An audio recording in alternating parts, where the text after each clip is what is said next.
नमस्कार, स्वागत है आपका म्यूटेड बॉक्स में और मैं इमरान। आज हम बात करेंगे समाजवादी पार्टी के राष्ट्रीय अध्यक्ष अखिलेश यादव की और उनके गठबंधन की, जो उन्होंने 2022 विधानसभा चुनाव उत्तर प्रदेश में किए। अखिलेश यादव ने अपनी गठबंधन की शुरुआत करी पश्चिमी उत्तर प्रदेश में और उन्होंने दामन थामा आरएलडी का, राष्ट्रीय लोकदल का, और राष्ट्रीय लोकदल जयंत चौधरी जी के साथ उन्होंने गठबंधन किया। फिर उसने पूर्वांचल में राजभर वोट और गैर यादव वोटों को जोड़ने के लिए एसबीएसपी के साथ उन्होंने गठबंधन किया। ओम प्रकाश राजभर के साथ उन्होंने गठबंधन किया। वह यहाँ ही नहीं रुके, फिर उसके बाद उन्होंने महान दल से गठबंधन किया। फिर प्रगतिशील समाजवादी पार्टी से गठबंधन करा, जो उनके चाचा जी की पार्टी है। फिर उन्होंने उसके साथ राष्ट्रीय जनवादी पार्टी के साथ करा। फिर अपना दल कैमरावादी, जो अपना दल की दो खाप हैं, एक है अपना दल एस, जो सुप्रिया पटेल जी की है, जो भाजपा के साथ गठबंधन में है, और उनके एक माता जी की पार्टी है अपना दल कैमरावादी, के साथ उन्होंने गठबंधन किया। पश्चिमी उत्तर प्रदेश में उन्होंने जो जयंत चौधरी जी के साथ गठबंधन किया, उसमें पश्चिमी उत्तर प्रदेश के जयंत चौधरी जी को अपने गठबंधन में उन्होंने सबसे ज़्यादा सीट दी। उन्होंने 33 सीट आरएलडी को दी। उसके बाद उन्होंने ओम प्रकाश राजभर को 18 सीटें दी और अपना दल को 4 सीटें दी। अपना दल कैमरावादी को 4 सीटें दी। कितना फ़ायदा हुआ उसका गठबंधन में, बात आज उसी पर है। और शुरुआत करते हैं हम पश्चिमी उत्तर प्रदेश से। पश्चिमी उत्तर प्रदेश में उन्होंने जयंत चौधरी जी के साथ गठबंधन करा और बड़ा यहाँ पे शोर शराबा करा जा रहा था कि सबसे बड़ा घाटा जो भारतीय जनता पार्टी का होगा वो पश्चिमी उत्तर प्रदेश में होगा, क्योंकि पश्चिमी उत्तर प्रदेश में 2017 में एक लैंडस्लाइड स्वीप था टूवर्ड्स बीजेपी ने वहाँ पे एक लैंडस्लाइड विक्ट्री हासिल करी थी। और लैंडस्लाइड विक्ट्री हासिल करने के साथ साथ वहाँ पे उन्होंने जो जयंत चौधरी आरएलडी का जो मूल वोटर है, जाट वोट, उसको भी उन्होंने पूरी तरीके से अपनी पार्टी में मूव कर लिया था, अपनी पार्टी में उन्होंने जोड़ लिया था, जिसके साथ आरएलडी का जो अस्तित्व वो भी खतरे में था। 2017 में ये स्थिति थी आरएलडी की कि आरएलडी का ना तो यहाँ पे एक भी सांसद था पश्चिमी उत्तर प्रदेश में, क्योंकि अजीत सिंह खुद चुनाव हार गए थे मुजफ्फरनगर विधानसभा, और मथुरा से जयंत चौधरी भी चुनाव हार गए थे लोकसभा 2019 का। उनके साथ मिला जुला के एक ही सीट थी छपरौली की, जो कि बड़ौद ज़िले में आती है, बागपत ज़िले में आती है। बागपत ज़िले में 3 ही विधानसभाएं थी, एक बड़ौद, एक बागपत और एक छपरौली। छपरौली एक सीट थी जो आरएलडी के पास थी। उसका कारण था कि वहाँ पे अप्रॉक्स 1,30,000 के आसपास जाट वोट है, जो कि परंपरागत तरीके से ही आरएलडी की सीट मानी जाती रही है। और यहाँ से अजीत सिंह जी हों और चौधरी चरण सिंह जी हों, उनकी बहन हों, और ये सभी छपरौली से चुनाव लड़ते हुए आए हैं। तो छपरौली की एक विधानसभा सीट थी जयंत चौधरी जी के बाद 2017 में, और वह भी 2017 में जैसे ही सत्ता भाजपा के पास आती है तो उसके बाद वह भी जो एक विधायक था आरएलडी का, वो भी टूट के भाजपा में चला जाता है। तो उसके बाद 2017 में ये स्थिति थी आरएलडी की, ना तो उनके पास एक भी विधायक था और ना एक भी सांसद। तो उसके बाद बताया जा रहा था कि पश्चिम उत्तर प्रदेश में, क्योंकि 1.5 साल से किसान आंदोलन हुआ, किसान आंदोलन में राकेश टिकैत साहब बड़ी बढ़ चढ़ के हिस्सा लिया, और ऐसा बताया जा रहा था कि भाई जो किसान आंदोलन हुआ है, पश्चिम उत्तर प्रदेश के ज़्यादातर किसान जो हैं इस आंदोलन में पार्टिसिपेट कर रहे हैं, इस आंदोलन में सम्मिलित हैं, और उसमें से सबसे ज़्यादा जाट किसान इस आंदोलन में सम्मिलित हैं। तो उसमें एक भूमिका बहुत बड़ी बना दी गई थी पश्चिमी उत्तर प्रदेश में कि भाई यहाँ पे किसान आंदोलन एक फैक्टर है, और इस बार जाट उनसे भाजपा से बहुत ज़्यादा नाराज़ है, तो भाजपा को इस बार यहाँ पे बहुत नुकसान होने वाला है, जिसके चलते अखिलेश यादव ने जयंत चौधरी को यहाँ पे 33 सीटें अपने गठबंधन में दी। अब 33 सीटों में कितने जीते, कितने हारे, कितनों पे कितना परसेंटेज रहा आरएलडी का, वो अभी हम बात करेंगे। फिर उसके बाद उन्होंने पूर्वांचल में ओम प्रकाश राजभर जी के साथ गठबंधन करा। ओम प्रकाश राजभर जो कि 2017 से पहले दो बार चुनाव लड़ चुके थे और एक भी बार वो विधायक नहीं बने थे। 2017 में उनका भाजपा के साथ गठबंधन हुआ। भाजपा के गठबंधन होने के साथ उनकी पार्टी SBSP को उन्होंने एक अस्तित्व मिला और जोराबाद विधानसभा जो है गाजीपुर डिस्ट्रिक्ट में ये सीट आती है, गाजीपुर जनपद में ये सीट आती है और इस जनपद की सीट में पहली बार ओम प्रकाश राजभर 2017 में विधायक बने और इनकी पार्टी को जहाँ पे 4 सीट मिली। 4 सीट मिलने के बाद ये बताया जा रहा था कि ओम प्रकाश राजभर जो है राजभर वोटों का बहुत बड़ा अपना वर्चस्व रखते हैं। एक और लीडर थे अनिल राजभर जो कि वाराणसी की एक सीट से लड़ते हैं और ऐसा बताया जा रहा था कि भाई ओम प्रकाश राजभर जो है अनिल राजभर पे भारी हैं और राजभर वोटों को बहुत अच्छे तरीके से ओम प्रकाश राजभर साध सकते हैं, जिसके कारण अखिलेश यादव ने उन्हें 18 सीटें दी। और अपना दल जो कि 2 पार्ट हैं, अपना दल S सुप्रिया पटेल वाली जो कि भाजपा में गठबंधन में थी और उनकी माताजी अखिलेश यादव के साथ गठबंधन में थी। परंतु पूर्वांचल में भी ओम प्रकाश राजभर जी की बात करें तो बेशक उनका वोट शेयर बड़ा है, उनकी पार्टी का वोट शेयर बड़ा है और समाजवादी पार्टी के गठबंधन का वोट शेयर भी बड़ा है। और वो जो 2017 में 4 विधानसभा सीट जीते थे ओम प्रकाश राजभर और उनकी पार्टी, इस बार वह बढ़कर 7 हो गई हैं। ये सब चीज़ ठीक है और ये सब चीज़ समझ आ रही है, परंतु बात सारी यही है कि सारा राजभर वोट क्या केवल ओम प्रकाश राजभर के पास पकड़ में था? तो ऐसा नहीं है, क्योंकि राजभर समुदाय से जब बात हो रही थी तो अनिल राजभर जो हैं भाजपा में मंत्री भी रहे हैं 2017 में और उनके खिलाफ भी बड़ा रोष था। परंतु वहाँ पर भी जो रोष था राजभर कम्युनिटी में वो भी बटा हुआ रोष था, कुछ अनिल राजभर के पक्ष में भी थे और कुछ विपक्ष में भी थे। तो पूरा राजभर जो वोट था वो भी ओम प्रकाश राजभर जी के हाथ में नहीं था। और अपना दल कमेरावादी को उन्होंने 4 सीट दी और अपना दल कमेरावादी का कुछ भी ज़्यादा बहुत बड़ा ग्राउंड नहीं था कुर्मी वोटों पे। तो ऐसा बताया जा रहा था कि कुर्मी वोट इससे सध जाएगा और सुप्रिया पटेल का जो अपना दल है कंपैरिजन करें तो कमेरावादी के पास ज़्यादा पकड़ है कुर्मी वोटों पे, परंतु ऐसा होता नहीं दिखा।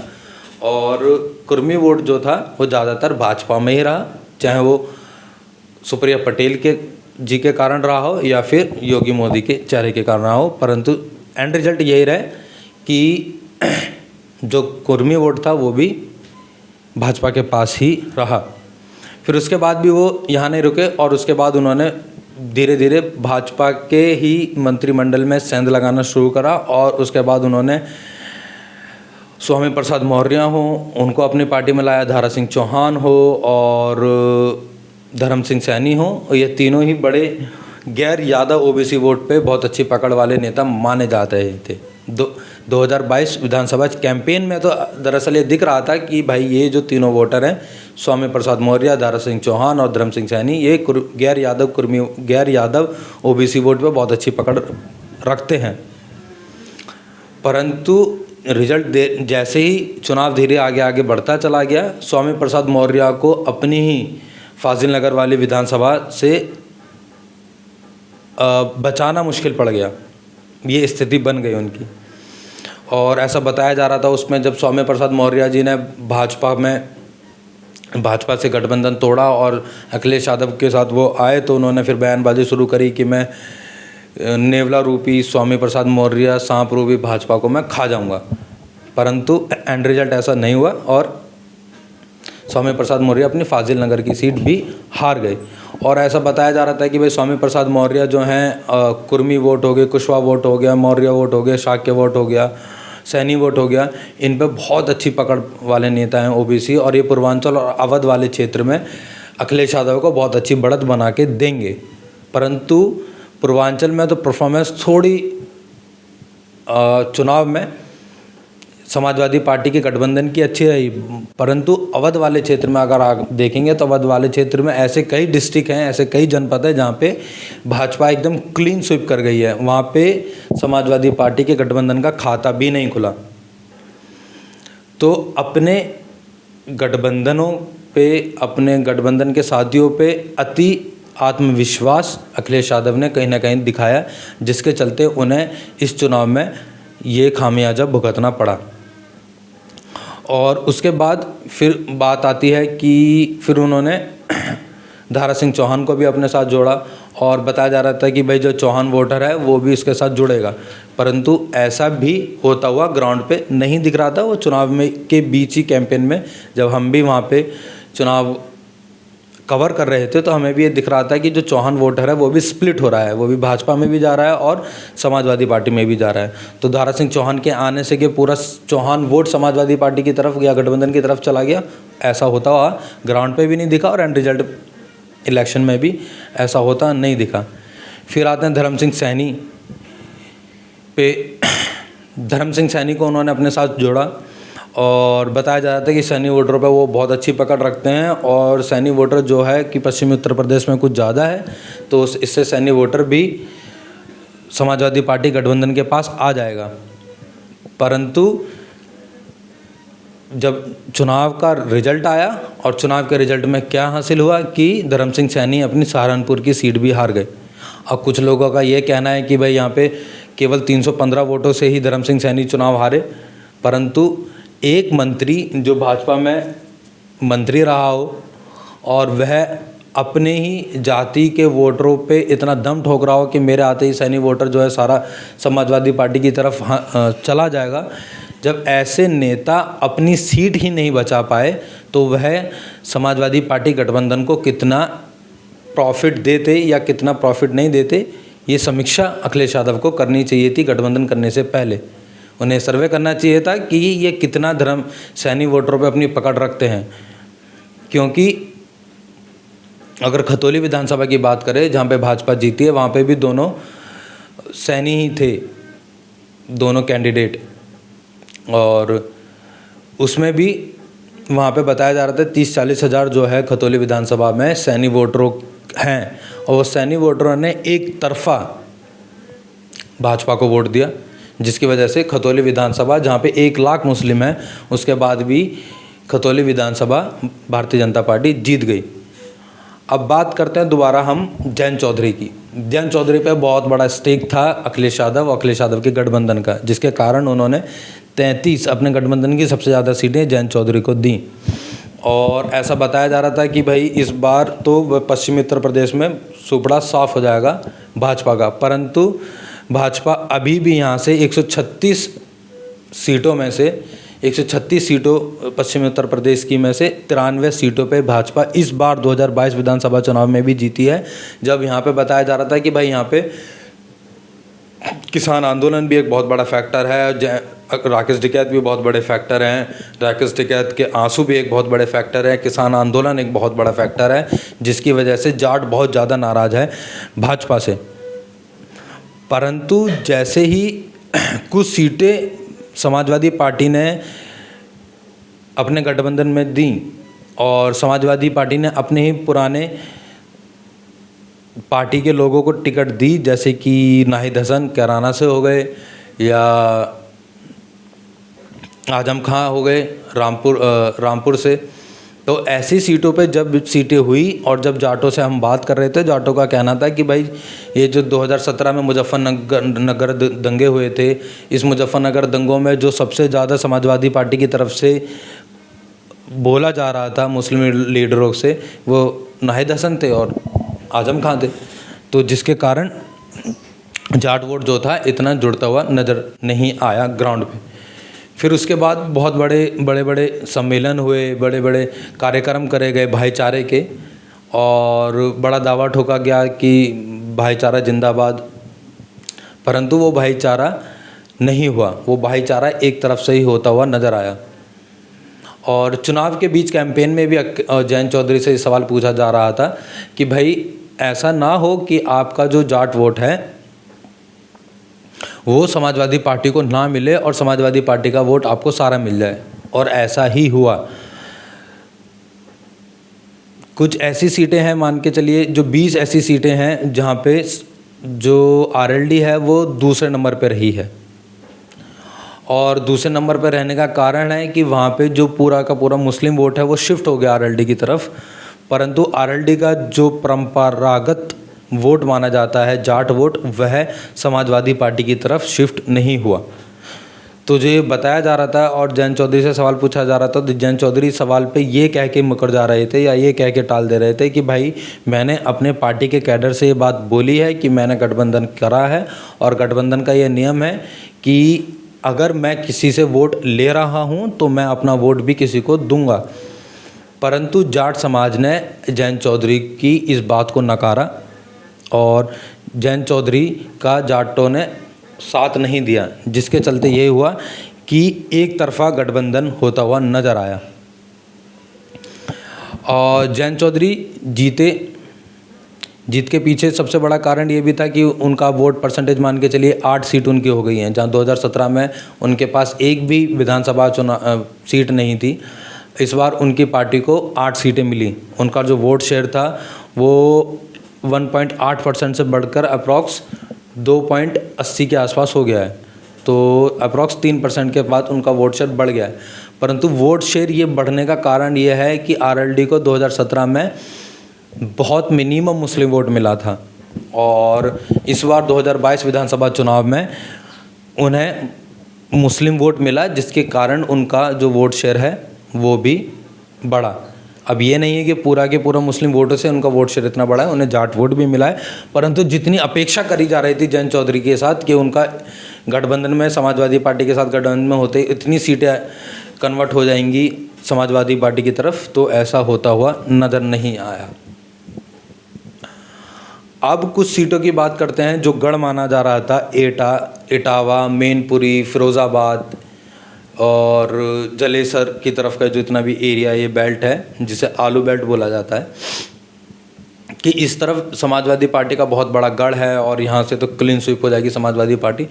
परंतु यहाँ पे भी समाजवादी पार्टी की अगर बात करें फिरोज़ाबाद विधानसभा की, तो फिरोज़ाबाद विधानसभा में भी जो टिकट का बंटवारा था वो बहुत ज़्यादा अच्छा नहीं था। टोंडला विधानसभा में भी जो समाजवादी पार्टी के कैडर चाहते थे उन्हें टिकट नहीं मिली और राकेश बाबू को टिकट मिली। राकेश बाबू को टिकट मिलने के कारण जो समाजवादी पार्टी का कार्यकर्ता थे वो नाराज़ थे समाजवादी पार्टी के शीर्ष नेतृत्व से, चाहे वो राम गोपाल यादव जी हों, चाहे धर्मेंद्र यादव हों, चाहे वो अखिलेश यादव हों। तो उनसे वह नाराज़ थे कि जिन्हें टिकट दी गई है टोंडला से, ये प्रत्याशी ठीक नहीं है। और यही फिरोज़ाबाद का हाल भी था। और बात करें फिर हम यही हमें देखा गया एटा के आसपास भी। तो एटा में भी जो समाजवादी पार्टी के कैडर्स को सीट चाहिए थी वो सीट उन्हें नहीं मिली। तो कहीं ना कहीं टिकट बंटवारे को लेकर भी ये बड़ी ही असमंजस थी समाजवादी पार्टी के अंदर भी और कार्यकर्ताओं तक भी, कि जो शीर्ष नेतृत्व ने सोच लिया किसी कैंडिडेट को कि हमें इसे टिकट देनी है, परंतु उस कैंडिडेट की अपील जो थी वो कैडर के पास नहीं थी। कैडर उसे लड़वाना नहीं चाहता था, कैडर उसे जिताना नहीं चाहता था, कैडर उसके लिए बहुत ज़्यादा अच्छे तरीके से नहीं लड़ रहा था। कारण ये था कि कैडर चाहता कुछ और था और उसे मिला कुछ और। पूर्वांचल की भी अगर हम बात करें तो पूर्वांचल की भी कुछ सीटें, अवध की कुछ बातें करें, जैसे अवध में अगर हम लखनऊ जनपद की बात करें तो लखनऊ जनपद में जहाँ से अभिषेक मिश्रा जी को टिकट मिली सरोजिनी नगर विधानसभा से, तो सरोजिनी नगर विधानसभा से जो अभिषेक मिश्रा जी को टिकट मिली, कैडर नहीं चाहता था। कैडर वहाँ पे तीन प्रत्याशी थे समाजवादी पार्टी के जो पिछले 5 सालों से मेहनत कर रहे थे। उसमें से 2 ठाकुर थे, सिंह थे, मैं अभी नाम भूल रहा हूँ उनका। तो 2 ठाकुर थे जो चाहते थे, कैडर चाहता था कि इन्हें टिकट मिले। और जब कैडर ने देखा कि भाई इन्हें टिकट नहीं मिली है, अभिषेक मिश्रा को टिकट मिल गई है, तो कैडर कहीं ना कहीं नाराज़ था। कैडर का ये मानना था कि ये ज़मीनी नेता है नहीं और ये सरोजिनी नगर विधानसभा के भी नहीं है, तो जिसकी वजह से कैडर में एक नाराज़गी थी अभिषेक मिश्रा को लेके। और ऐसी ही कुछ सीटें जो समाजवादी पार्टी गठबंधन में रहीं, जिसकी वजह से उन्हें खामियाजा भुगतना पड़ा। और मुजफ्फरनगर अगर हम जनपद की बात करें तो मुजफ्फरनगर जनपद में 4 शायद समाजवादी पार्टी को मिली हैं और 2 भाजपा को सीटें मिली हैं। इसमें अगर हम बात करें एक विधानसभा सीट है, मैं बात करते हैं उसकी, मुजफ्फरनगर की, और वो है मुजफ्फरनगर सदर विधानसभा जो है। मुजफ्फरनगर सदर विधानसभा में जो है श्री कपिल देव अग्रवाल जो भाजपा से खड़े हुए थे, समाजवादी पार्टी से बंटी भाई खड़े हुए थे। और बंटी भाई के जो भाई थे, शायद बड़े भाई हैं, जो कि समाजवादी पार्टी से विधायक रह चुके थे, या छोटे भाई हैं जो समाजवादी पार्टी से विधायक रह चुके थे, और कैडर चाहता था कि उन्हें ही दोबारा टिकट मिले, परंतु उनकी टिकट काट के बंटी भाई को टिकट दे दी गई, जिसकी वजह से मामला नहीं बन पाया इस विधानसभा पे भी। और यही कारण रहा। मान के चलिए, अब बात करें कि किसान आंदोलन का कितनी पकड़ रही मुजफ्फरनगर में, तो बुढ़ाना विधानसभा वह विधानसभा है जहाँ पे राकेश टिकैत साहब का घर आता है। और राकेश टिकैत साहब का घर आने के कारण यहाँ पे दोनों ही जो बीजेपी से थे, उमेश मलिक वो भी जाट थे, और राजपाल बालियान जो आरएलडी से खड़े हुए थे। और इस विधानसभा में भी बात करी जाए तो ये विधानसभा भी जो है वो 20 से 22 हज़ार के मार्जिन से आरएलडी ये सीट जीती है। परंतु इस सीट पे भी भाजपा के प्रत्याशी थे, उन्हें 1,02,000 के आसपास वोट मिला है जी, जो 1,02,000 के आसपास इन्हें वोट मिला। तो यहाँ पे भी जो किसान आंदोलन को लेके बात चली जा रही थी कि भाई किसान आंदोलन बहुत बड़ा फैक्टर है पश्चिमी उत्तर प्रदेश में, जिसके कारण जो एक तरफा रिजल्ट रहेगा समाजवादी पार्टी और समाजवादी आरएलडी और समाजवादी पार्टी गठबंधन में, वो होता हुआ नज़र नहीं आया। होता हुआ क्यों नज़र नहीं आया, सवाल ये है। होता हुआ नज़र इसलिए नहीं आया कि जो यहाँ पे सुरक्षा को लेकर मुद्दा था वो बहुत हावी था। यहाँ पे समाजवादी पार्टी की जब सरकार थी, तो चाहे कादिर राणा हो, चाहे और भी मुस्लिम बड़े बड़े नेता हों, तो यहाँ पे उन्होंने एक छत्र गुंडागर्दी करी। यहाँ पे लोगों की भैंस खुल जाती थी, भैंस खुलने के कारण उन्हें भैंस नहीं मिलती थी, फिर लड़कियों के साथ छेड़खानी, ये सब। तो जिसकी वजह से जो यहाँ पे गैर मुस्लिम समाज था वो समाजवादी पार्टी के साथ जुड़ना नहीं चाहता था और जुड़ भी नहीं पाया, जिसकी वजह से जो भाईचारा की बात करी जा रही थी, हिंदू मुस्लिम भाईचारे की, वो होती हुई नज़र नहीं आई।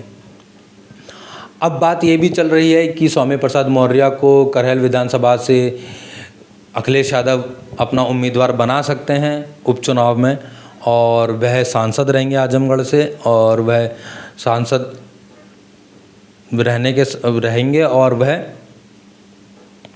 अपनी जो करहल विधानसभा है उसे सौम्य प्रसाद मौर्य को चुनाव लड़ाएंगे, जिसकी वजह से वह जो गैर यादव ओबीसी वोट है उसको अपने साथ बनाए रखें। अब ये फॉर्मूला कितना काम आएगा कितना काम नहीं आएगा, ये तो आने वाले 2024 लोकसभा चुनाव में देखने को मिलेगा। परंतु अगर आप गठबंधन करते हैं तो समाजवादी पार्टी का, तो वहाँ पे यही रहा है हमेशा से। अगर उन्होंने बीएसपी के साथ गठबंधन करा, जब भी उनको ये एंड रिजल्ट ये मिला, कांग्रेस के साथ गठबंधन करा, जब भी उनके साथ यही मिला उन्हें रिजल्ट, और अब छोटे दलों के साथ भी उन्होंने गठबंधन करा, तब भी उन्हें यही खामियाजा भुगतना पड़ा। कारण क्या है कि चुनाव से 6 महीने पहले गठबंधन होता है। गठबंधन होने के बाद बड़ी बड़ी भूमिका बना दी जाती है कि होगा समाज का कल्याण, 22 में होगा बदलाव, इस तरीके की स्लोगनबाजी कर दी जाती है। परंतु वो स्लोगनबाजी ज़मीन पे नहीं दिखती है। ना वह 2017 के विधानसभा चुनाव में दिखी जब कांग्रेस के साथ गठबंधन हुआ, ना 2019 लोकसभा चुनाव में दिखी जब वो बीएसपी के साथ गठबंधन में थे, और ना 2022 विधानसभा चुनाव में दिखी जब वह छोटे दलों के साथ उन्होंने गठबंधन करा। तो आपको गठबंधन करना है तो गठबंधन को साथ लेकर भी चलना है, साथ लेकर चलने के साथ साथ आपको लोगों को जोड़ के रखना है, कैडर को मिलाना है एक दूसरे से। अच्छा, जब ये तर्क बोला जाता है समाजवादी पार्टी के किसी कार्यकर्ता से कि भाई चुनाव में गठबंधन हो जाता परंतु ज़मीन पे नहीं उतरता, तो वह बोलते हैं कि भाई वोट शेयर तो हमारा बड़ा है। तो वोट शेयर तो बढ़ने का कारण ये भी था कि यहाँ पे वोट शेयर भाजपा का भी बढ़ा है, वोट शेयर आरएलडी का भी बढ़ा है, वोट शेयर समाजवादी पार्टी का भी बढ़ा है, वोट शेयर ओम प्रकाश राजभर की पार्टी का भी बढ़ा है। इसका बढ़ने का कारण क्या है? इसके बढ़ने का कारण यह है कि यहाँ पे भाई बीएसपी का जो वोट 22% हुआ करता था वह घट के 13 या 14% पे आके अटक गया, तो वो 7-8% वोट शेयर कम हुआ। कांग्रेस का वोट शेयर जहाँ पे 6% हुआ करता था वह घट के 2-2.5% पे आके रुक गया। और जब ये 10 से 12% जो ये वोट है जब ये कम हुआ, तो ये कम होने के साथ साथ यही वोट जो है वो बटा। जो बसपा का, बहुजन समाज पार्टी का जो कोर वोटर है वो ज़्यादातर शिफ्ट हुआ भाजपा की तरफ, जिसकी वजह से जब उनसे कुछ ओबीसी वोट छिटका तो वो ओबीसी वोट छिटकने का जो उनकी भरपाई थी वो उन्होंने दलित वोटों के साथ कर ली। और जब समाजवादी पार्टी का गठबंधन हुआ और समाजवादी पार्टी गैर यादव नेताओं को अपने साथ लाई, चाहे वो जयंत चौधरी हो, स्वामी प्रसाद मौर्य हो, दारा सिंह चौहान हो और धर्म सिंह सैनी हो, तो इनके जुड़ने के साथ उनका कुछ गैर यादव ओबीसी वोट उन्हें मिला। तो और फिर उसके साथ साथ एक ये भी था कि सरकार के खिलाफ एंटी इनकम्बेंसी भी थी। जो एंटी इनकम्बेंसी थी, उस एंटी इनकम्बेंसी के कारण जो था कि जो सत्ता के विरोध का वोट था वो ज़्यादातर समाजवादी पार्टी को मिला। इसमें 2011 शिक्षक भर्ती भी थे, इसमें स्टूडेंट भी थे, इसमें कुछ परसेंट मान के चलिए तो किसान भी थे जो खुले सांड से परेशान थे, जो इन सब चीज़ों से परेशान थे। तो और आरएलडी का भी वोट शेयर बढ़ा। आरएलडी का वोट शेयर बढ़ने का कारण था कि इस बार उन्होंने उसके साथ जाट भी जुड़े, पर जितनी अपेक्षा करी जा रही थी कि भाई उनके साथ इतना जाट जुड़ जाएगा था कि पश्चिमी उत्तर प्रदेश में सफाया हो जाएगा भाजपा का, तो वो नहीं हुआ। परंतु उनके साथ भी कुछ जाट वोट जुड़ा। उनके साथ सबसे ज़्यादा जो जुड़ा वो मुस्लिम वोट जुड़ा, जिसकी वजह से उनका जो वोट शेयर है वो बढ़ गया। तो वोट शेयर बढ़ने का कारण है कि बहुजन समाज पार्टी का वोट शेयर इतना कम हो जाना, कांग्रेस का भी वोट शेयर का डाइल्यूशन हो जाना, जिसकी वजह से यही वोट बढ़ के समाजवादी पार्टी भाजपा में गया। क्योंकि ये चुनाव जो होता है ये बाइपोलर इलेक्शन था। ये पूरे चुनाव में समाजवादी पार्टी और भाजपा ही अखाड़े में थी, और इस अखाड़े में जितना भी वोट था जो सत्ता पक्ष का था वो भाजपा को मिला, जो सत्ता विरोधी था वो समाजवादी पार्टी और उसके गठबंधन को मिला। तो वोट शेयर बढ़ने का ये कारण था कि बसपा का वोट शेयर कम होना, कांग्रेस का वोट शेयर का कम होना। तो वीडियोस के साथ बने रहिए, वीडियोस को शेयर करिए, वीडियोस पे लाइक करिए, वीडियोस पे कमेंट करके ज़रूर बताइए कि हम आपके जनपद की रिज़ल्ट को कैसे दिखा सकते हैं, कैसे बता सकते हैं। और ज़्यादा से ज़्यादा चैनल को सब्सक्राइब करिए। धन्यवाद।